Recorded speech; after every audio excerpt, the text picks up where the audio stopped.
Hey guys, welcome back to the channel. So I recently picked up this little Venus flytrap at Trader Joe's, and I've been fascinated by these plants ever since seeing the movie Little Shop of Horrors as a kid. Unlike the man-eating plant from the movie, this one does not eat people, but it does have an amazing evolutionary history that's just as interesting as any sci-fi story. Venus flytraps evolved to survive in the nutrient-poor subtropical wetlands of the southeastern United States, mainly in the Carolinas. These plants faced a unique challenge. The soil they grow in is incredibly low in nutrients, particularly nitrogen, which is essential for plant growth. To overcome this, they had to develop a unique way to get the nutrients they needed, by trapping and digesting animals. Over millions of years, Venus flytraps adapted to supplement their nutrition intake by capturing insects.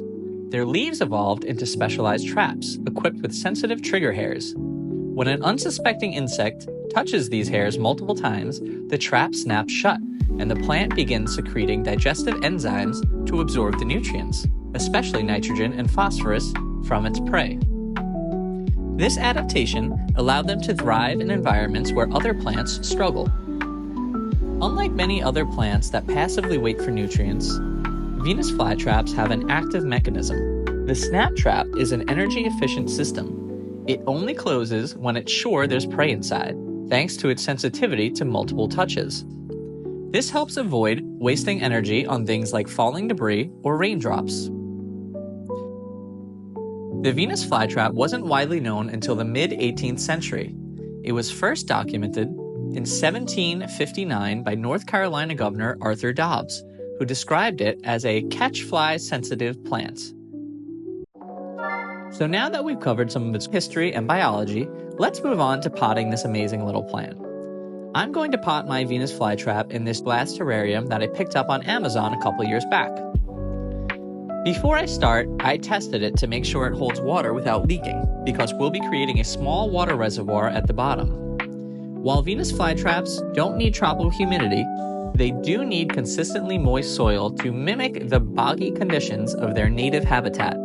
Let's get started with building the setup. First, I'm adding a layer of black pebbles to the bottom of the terrarium. This layer will act as a water reservoir. It's important for the soil to stay moist but not waterlogged, and these pebbles will allow moisture to rise while preventing the roots from sitting directly in the water. Next, I'm adding a mesh screen over the pebbles. This separates the reservoir from the soil, allowing moisture to seep up, but keeping the substrate from becoming too soggy. Now for the soil. Venus flytraps thrive in nutrient-poor acidic soil, so I'm using a 1-to-1 mix of sphagnum peat moss and perlite. This mix holds moisture well while staying light and airy, just like the bogs they grow in.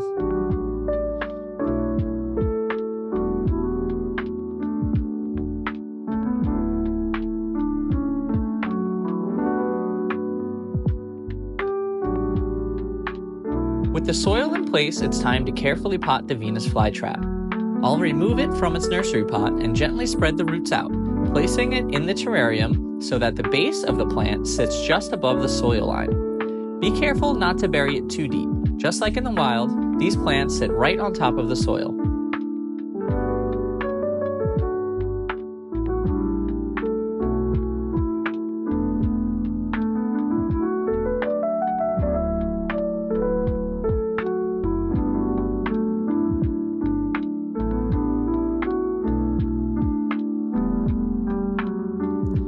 Next, I'm adding a layer of pebbles at the front of the terrarium. This is a practical touch. It creates a spot where I can pour water without disturbing the soil. When I water the terrarium, the water will flow down into the reservoir, keeping the soil moist from the bottom up.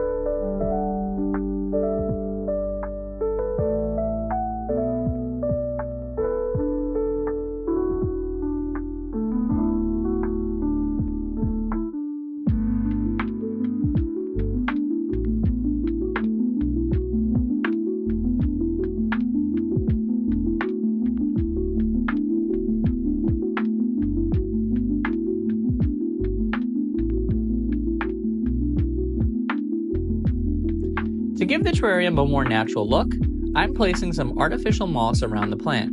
It's purely decorative, but it helps recreate the feel of the Venus flytrap's native habitat.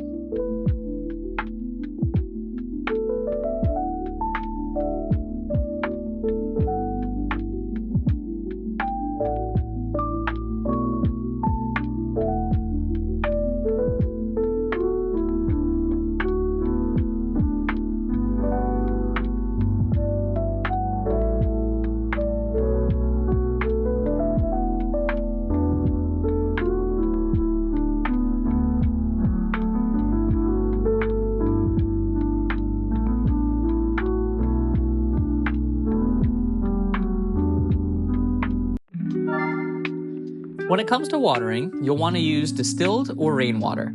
Tap water contains minerals that can build up and harm the plant. I'm pouring the water onto the pebbles so it drains into the reservoir, keeping the soil evenly moist without flooding the roots.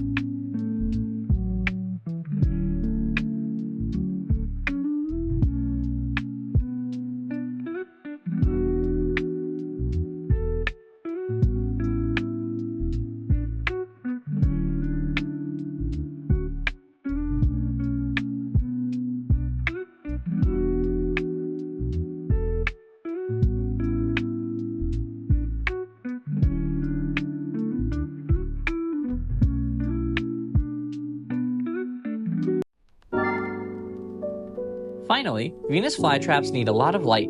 About 6 hours of direct sunlight a day is ideal. I'm placing mine in a sunny spot, but if you don't have a bright enough area, a grow light will work just fine. And remember, Venus flytraps go dormant in the winter, so if you notice it slowing down during the colder months, that's totally normal.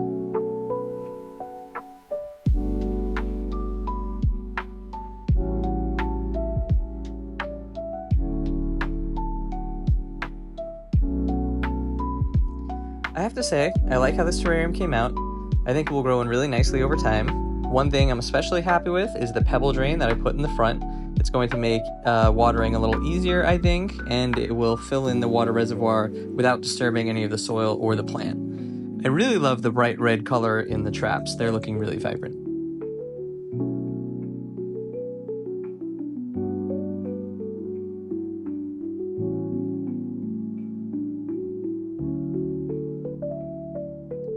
And that's it. My Venus flytrap is all set up in this new terrarium, and I can't wait to see how it grows. These plants are not just beautiful, but they're also a marvel of evolution, and I hope you enjoyed learning a bit about their history and how to care for them. If you found this video helpful, be sure to like and subscribe for more plant care tips and updates. Thanks for watching, and I'll see you next time.